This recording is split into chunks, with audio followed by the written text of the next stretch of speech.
Hello learners, स्वागत है आपका आपके अपने लर्निंग पॉइंट पे, द हिमाचल लर्निंग पॉइंट पे। आज की जो ये वीडियो है ये डेडिकेटेड रहने वाली है Himachal Pradesh JBT common entrance test और एचपी टेट एग्ज़ाम्स के लिए। आपकी एग्जामिनेशन में एंट्रेंस में 25 क्वेश्चंस की जीके सेक्शन की वेटेज रहती है और टेट एग्ज़ाम्स में जो है वो 20 क्वेश्चंस की जीके सेक्शन की वेटेज रहती है। ये जीके सेक्शन की सीरीज़ 1 है। मेरा उद्देश्य आपको मोस्ट एक्सपेक्टेड क्वेश्चंस प्रोवाइड करना है जो कि आपके एग्जामिनेशन में आपको हेल्प कर सके। तो चलिए वीडियो को शुरू करते हैं। आज का जो हमारा पहला क्वेश्चन है वो रहने वाला है, which princely state of Himachal Pradesh was the only one to support the British during the 1857 revolt with complete loyalty. यानी कि 1857 के विद्रोह के दौरान हिमाचल प्रदेश की कौन सी रियासत एकमात्र ऐसी रियासत थी जिसने पूरी निष्ठा के साथ अंग्रेज़ों का समर्थन किया था। तो सबसे ऊपर जिसका नाम आता है वो है कहलूर रियासत, यानी कि बिलासपुर की कहलूर रियासत का नाम सबसे ऊपर आता है।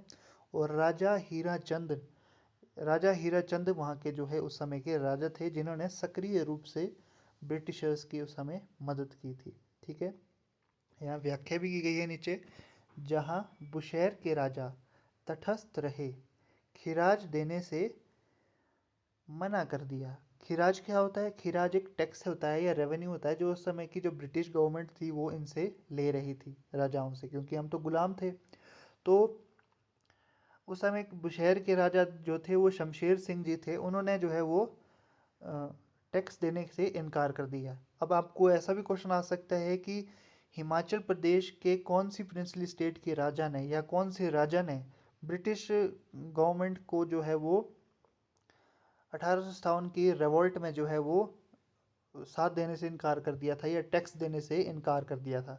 तो वो कौन थे? वो थे बुशहर के राजा शमशेर सिंह थे। ठीक है, वहीं बिलासपुर, मंडी और सिरमौर के शासकों ने सेना और साधनों के साथ जो है अंग्रेजों का समर्थन किया था। ठीक है, अब नेक्स्ट क्वेश्चन की ओर चलते हैं। Who presided over the famous Dhami Prajamandal meeting in 1939? ठीक है, 1939 में प्रसिद्ध धामी प्रजामंडल की बैठक किसने की थी? तो ये किसने की थी? माफ कीजिएगा, सीताराम जी ने। ठीक है, और इसमें एक व्याख्या भी की गई है नीचे कि धामी त्रासदी भागमाल सोठा के नेतृत्व में हुई थी, लेकिन उस महत्वपूर्ण चरण के दौरान प्रजामंडल की अध्यक्षता सीताराम जी ने की थी। ठीक है, जो धामी त्रासदी थी वो भागमल सोठा जी के नेतृत्व में हुई थी। अब आपसे क्वेश्चन भी पूछा जा सकता है कि जो धामी ट्रेजेडी थी, जो धामी त्रासदी थी, वो किसके नेतृत्व में हुई थी? तो वो भागमल सोठा जी के नेतृत्व में हुई थी। नेक्स्ट क्वेश्चन है, the Lavi fair of Rampur was officially started by which ruler of Bushahr? Rampur का लवी मेला आधिकारिक तौर पर बुशहर के किस शासक द्वारा शुरू किया गया था? तो ये किया गया था राजा खेरी सिंह जी द्वारा। ठीक है, यह 17वीं शताब्दी में बुशहर और तिब्बत के बीच एक व्यापारिक संधि के बाद शुरू हुआ था। तिब्बत और बुशहर के बीच एक संधि हुई थी 17वीं सदी में व्यापार संधि। ठीक है, यह राज्य का सबसे पुराना व्यापार मेला है। हिमाचल प्रदेश का सबसे पुराना व्यापारी मेला कौन सा है? लवी। कब होता है? नवंबर में, 11 नवंबर से इसकी शुरुआत होती है। शुरू किसने किया था? राजा खेसारी सिंह ने। ठीक है, नेक्स्ट क्वेश्चन की ओर चलते हैं। Which Himalayan pass is known as the cross road of high Asia? किस हिमालय दर्रे को cross road of high Asia यानी कि उच्च एशिया का चौराहा के रूप में जाना जाता है? वो है काराकोरम पास। ठीक है, ये कहाँ है? लद्दाख और चाइना सियाचिन प्रांतों के बीच में है। ठीक है, इसकी ऊंचाई कितनी है? 55,540 मीटर इसकी ऊंचाई है, और ये ऐतिहासिक रूप से यह भारत और मध्य एशिया को जोड़ने वाले रेशम मार्ग यानी कि सिल्क रोड का एक महत्वपूर्ण हिस्सा रहा है। ठीक है, अब नेक्स्ट क्वेश्चन की ओर चलते हैं। Under the article of the constitution can the under which article of the constitution can the president seek advice from the supreme court? यानी कि संविधान के किस अनुच्छेद के तहत राष्ट्रपति संविधान सर्वोच्च न्यायालय से सलाह ले सकते हैं? तो जो सुप्रीम कोर्ट से जो प्रेसिडेंट है वो सुप्रीम कोर्ट से कौन सी आर्टिकल के तहत जो है वो सलाह ले सकते हैं? तो वो है आर्टिकल 143। ठीक है, इसे सर्वोच्च न्यायालय का सलाहकारी क्षेत्राधिकार भी कहा जाता है। ठीक है, अब नेक्स्ट क्वेश्चन है, the Spiti river joins the Sutlej river at which exact location? Spiti नदी जो है वो किस सटीक स्थान पर सतलुज नदी से मिलती है? तो उसका नाम है खाब, जो कि कहाँ पड़ता है? किन्नौर में। ठीक है, खाब वह संगम बिंदु है जहाँ मठमैली स्पीति तिब्बत से आने वाली नीली सतलुज नदी से मिलती है। यानी कि सतलुज और जो स्पीति रिवर है वो कहाँ मिलती है? खाब में आकर मिलती है। ठीक है, next question, which Indian states share the longest international border with Myanmar? अब जो कौन सा भारतीय राज्य म्यांमार के साथ सबसे लंबी अंतर्राष्ट्रीय सीमा साझा करता है? तो कौन सी करता है? वो अरुणाचल प्रदेश है। और बॉर्डर कितना है? 520 किलोमीटर का है। अब आपसे इससे कुछ एक और इम्पोर्टेंट क्वेश्चंस भी आ सकते हैं, जैसे हिमाचल प्रदेश जो है वो सबसे ज़्यादा अपनी बाउंड्री किसके साथ शेयर करता है? तो वो करता है पंजाब के साथ। और सबसे कम किसके साथ करता है? उत्तर प्रदेश के साथ, सहारनपुर के साथ। तो सहारनपुर के साथ किसका इलाका लगता है? वो है सिरमौर डिस्ट्रिक्ट का। ठीक है, अब सबसे जो हमारा देश है यानी कि भारत सबसे ज़्यादा अपनी बाउंड्री किसके साथ साझा करता है? वो है बांग्लादेश। और सबसे कम किसके साथ करता है? अफगानिस्तान के साथ। ठीक है, इस तरह से आपसे क्वेश्चन आ सकते हैं। अब जो नेक्स्ट क्वेश्चन जो है हमारा, who was the only person from Himachal Pradesh to be awarded the Paramvir Chakra during the 1948 Indo Pak war? यानी कि 1948 में भारत पाक युद्ध के दौरान परमवीर चक्र से सम्मानित होने वाले हिमाचल प्रदेश के एकमात्र व्यक्ति कौन थे? तो वो थे मेजर सोमनाथ शर्मा। कौन थे वो? Major Somnath Sharma. He was the first recipient of the Paramvir Chakra in India. He belongs to Kangra district. कहाँ से संबंध रखते थे ये? कांगड़ा डिस्ट्रिक्ट से संबंध रखते थे। अब नेक्स्ट क्वेश्चन है हमारे पास, the Mountbatten plan for India partition was announced on which date? तो ये कब अनाउंस किया गया था? ये किया गया था 3 जून 1947 को। अच्छा जी, तो जो माउंट बेटन प्लान है ये किसके नाम पे पड़ा? यह पड़ा था हमारे जो लास्ट वायसराय थे भारत के, उनका नाम था वायसराय लॉर्ड माउंट बेटन, नाम था उनका। ठीक है, और इसमें जो है क्या बात की गई थी? इसमें बंगाल विभाजन की बात की गई थी, भारत की स्वतंत्रता की बात की गई थी, और इंडिया पाकिस्तान के विभाजन की बात इसमें की गई थी। ठीक है, अब नेक्स्ट चलते हैं। अब इसमें कुछ व्याख्या भी की गई है। यह योजना को 3 जून योजना भी कहा जाता है। किसको? द माउंट बेटन प्लान को। ठीक है, और ये कब अनाउंस किया गया था? ये किया गया था 3 जून 1947 को। आई होप इतना आपको क्लियर हो गया होगा। अब नेक्स्ट 10th क्वेश्चन है हमारे पास, which valley in Himachal Pradesh is known as the cultivation of herbs used in beer manufacturing? ठीक है, हिमाचल प्रदेश में कौन सी घाटी बियर निर्माण में प्रयुक्त होने वाले हुब्स की खेती के लिए जानी जाती है? तो वो है लाहौल वैली। ठीक है, लाहौल वैली उच्च गुणवत्ता वाले हर्ब्स, बीज आलू और कुथ के उत्पादन के लिए प्रसिद्ध है। ठीक है, अब नेक्स्ट क्वेश्चन है हमारे पास, in which year was the Shimla municipal committee set up? यानी कि शिमला नगर निगम स्पीति की स्थापना किस वर्ष की गई थी? तो ये की गई थी 1851 में। यह भारत के सबसे पुराने नगर निगमों में से एक है। ठीक है, नेक्स्ट क्वेश्चन है हमारे पास, the Nisarga Dham island is a famous ecological park in which Indian state? Nisargadhama द्वीप किस भारतीय राज्य में एक प्रसिद्ध पारिस्थितिक पार्क है? तो ये कहाँ है? कांगड़ा के कुर्ग में है। माफ कीजिएगा, कर्नाटक के कुर्ग में है ये।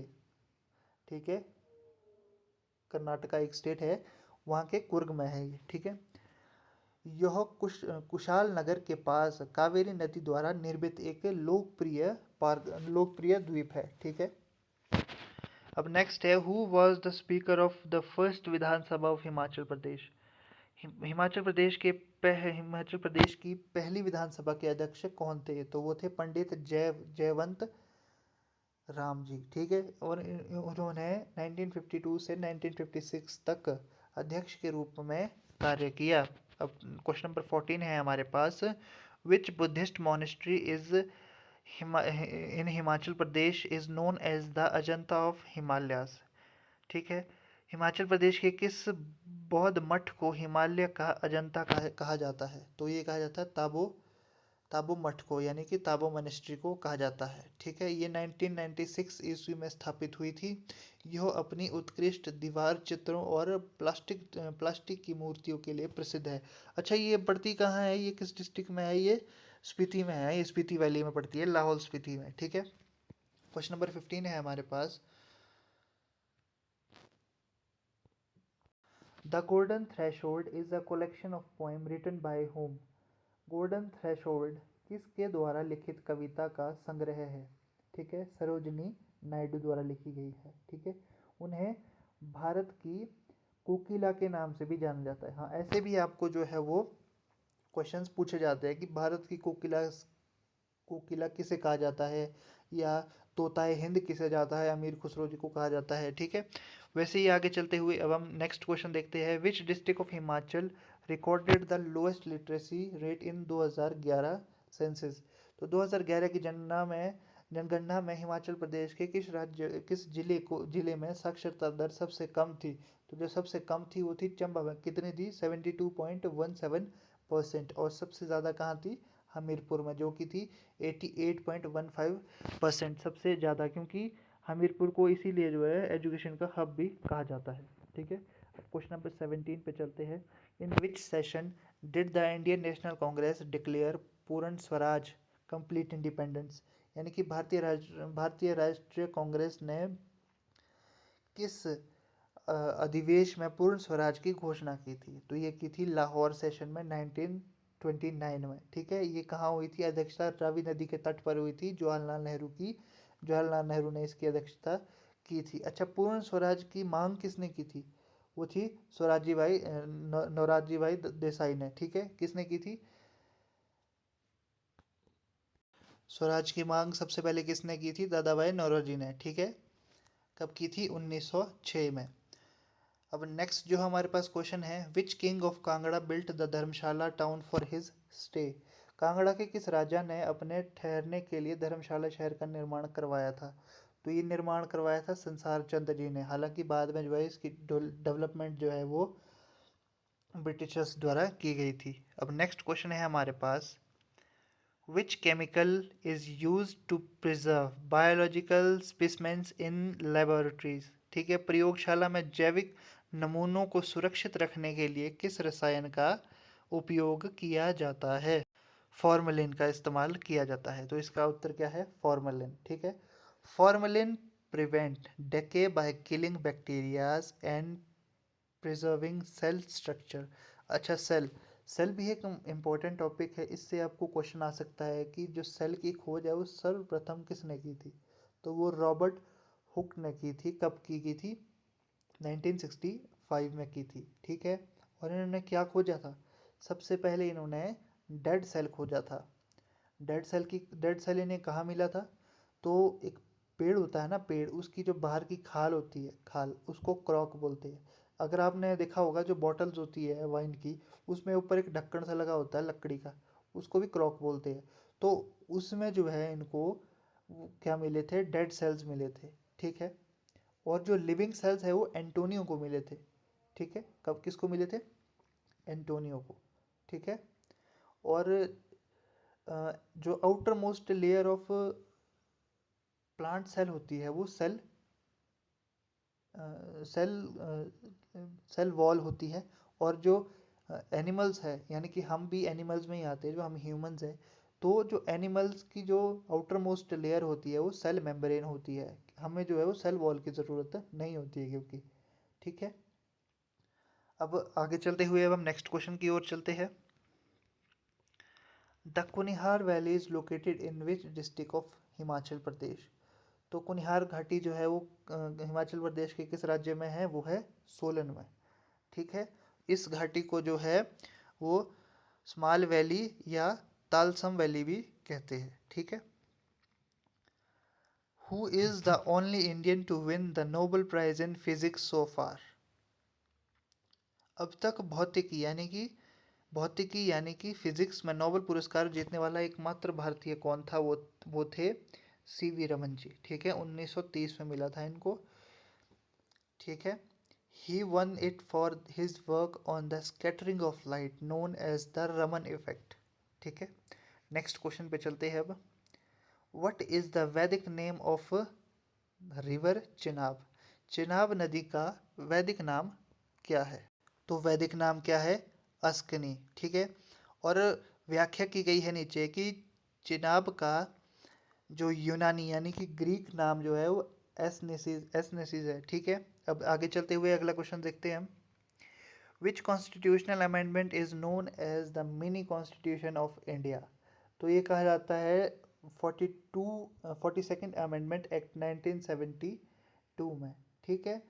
इसने जो है आपातकाल के दौरान प्रस्तावना और कई अनुच्छेदों में बड़े बदलाव किए गए थे, इसलिए इसको जो है वो मिनी कॉन्स्टिट्यूशन कहा जाता है।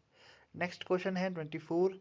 The Dodra Kwar rebellion in Shimla hills took place against which ruler. यानी कि शिमला पहाड़ियों में डोडरा क्वार विद्रोह किस शासक के विरुद्ध हुआ था? तो वो हुआ था राजा के, माफ़ कीजिएगा, राजा ऑफ बुशहर, बुशहर के राजा।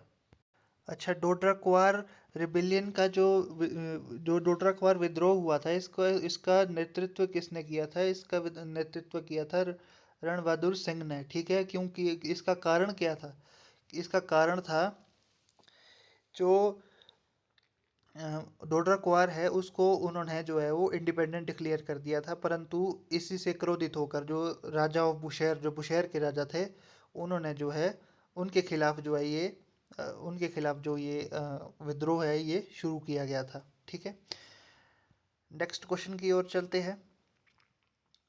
इसमें लिखा भी गया है ऊपर, डोडरा कुआर के लोगों ने 1906 में बुशहर के राजा के मनमाने करों और प्रशासन के खिलाफ विद्रोह किया था। क्यों किया था? उन्होंने टैक्स भी बढ़ा दिया था और उनके प्रशासन जो है वो प्रणाली भी ठीक नहीं थी, इसलिए जो है वो उन्होंने विद्रोह किया और अपने आप को इंडिपेंडेंट घोषित कर दिया था। लास्ट क्वेश्चन है हमारा, who was the political Guru of Mahatma Gandhi. Mahatma Gandhi के राजनीतिक गुरु किसको माना जाता है? वो है गोपाल कृष्णन गोखले, ठीक है। दक्षिण अफ्रीका से भारत लौटने के बाद गांधी जी ने गोखले को अपना मार्गदर्शक मान लिया था, ठीक है। ये थे हमारे आज की सीरीज़ के महत्वपूर्ण प्रश्न। आई होप आपको हेल्पफुल लगे होंगे और अच्छे लगे होंगे। वीडियो अच्छी लगी होगी तो लाइक शेयर सब्सक्राइब ज़रूर कीजिएगा। इसी तरह की सीरीज़ को अगर आप चाहते हैं कि इस सीरीज़ को कंटिन्यू किया जाए तो प्लीज़ कमेंट सेक्शन में कमेंट ज़रूर कर दीजिएगा। और अगर आप डेली न्यूज़ या फ्री नोट्स, एग्ज़ामिनेशन की अपडेट्स या जो भी HP बोर्ड या HPRC द्वारा या इग्नू द्वारा कोई भी जो न्यूज़ या नोटिफिकेशन निकल के आती है उनकी जानकारी चाहते हैं तो डिस्क्रिप्शन में मेरा लिंक होगा चैनल का, आप वहां से उसको ज्वाइन कर सकते हैं। मिलते हैं अगली वीडियो में। आई होप आपको अच्छी लगी होगी। धन्यवाद।